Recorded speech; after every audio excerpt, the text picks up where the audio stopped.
Bonjour et bienvenue dans cette nouvelle vidéo. Aujourd'hui, on va voir comment résoudre un exercice sur les tensions. Mais d'abord, un peu de rappel de cours. Donc, le symbole de la tension, c'est un U majuscule. L'unité de la tension, c'est le volt. Et le symbole des volts, c'est un V majuscule. Alors, attention, il ne faut pas confondre tension et volt. C'est comme la masse. La masse, c'est la grandeur et les grammes, c'est l'unité. Pour la tension, c'est pareil. La tension, c'est la grandeur et le volt, c'est l'unité. Maintenant qu'on a mis au point ceci, on va revoir les lois de la tension dans chaque circuit. D'abord, le circuit en série. Dans le circuit en série, on ajoute la tension des récepteurs pour obtenir la tension produite par le générateur. On a donc UG, qui est la tension aux bornes du générateur, qui est égale à U1, la tension aux bornes de la lampe, plus U2, la tension aux bornes de la lampe 2. Donc dans un circuit en série, on ajoute la tension des récepteurs pour obtenir la tension du générateur. Maintenant le circuit en dérivation. La tension est la même aux bornes de deux dipôles branchés en dérivation. Ici on a le générateur et la lampe 1 qui sont branchés en dérivation, donc on a UG égale à U1. Ensuite on a aussi la lampe 2 qui est en dérivation, donc on a aussi UG égale à U2. Au final on a donc UG égale à U1 égale à U2.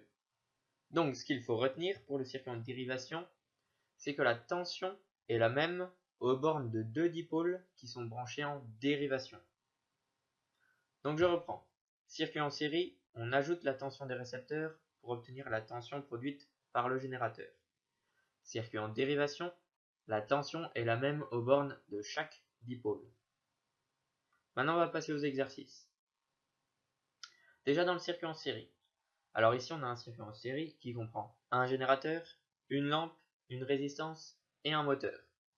Circuit en série, on se souvient, on ajoute la tension des récepteurs pour obtenir la tension produite par le générateur. On a donc UG égale à UL plus UM plus UR. Maintenant il ne reste plus qu'à remplacer par les valeurs de l'énoncé. UG vaut 12 volts, UL c'est ce que l'on cherche, donc on laisse UL, UM vaut 4 volts et UR vaut 6 volts. Maintenant on fait passer le 4 et le 6 de l'autre côté de l'équation et on obtient UL égale à 12 moins 4 moins 6, ce qui nous fait UL égale à 2 volts.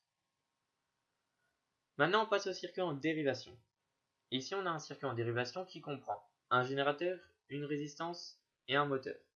Circuit en dérivation, on se souvient, la tension est la même aux bornes de deux dipôles branchés en dérivation. On a donc UG égale à UM égale à UR égale à 12 volts. Pourquoi 12 volts? Parce que dans l'énoncé, on nous donne UG et UG égale à 12 volts. Donc avec la formule qu'on a trouvée, on a bien UM égale 12 volts et UR égale à 12 volts. Voilà, c'est tout pour aujourd'hui. Si vous devez retenir une seule chose, retenez ceci. Circuit en série, on ajoute la tension des récepteurs pour obtenir la tension produite par le générateur. Circuit en dérivation, la tension est la même aux bornes de deux dipôles branchés en dérivation. Merci d'avoir écouté, passez de bonnes fêtes et à la prochaine fois.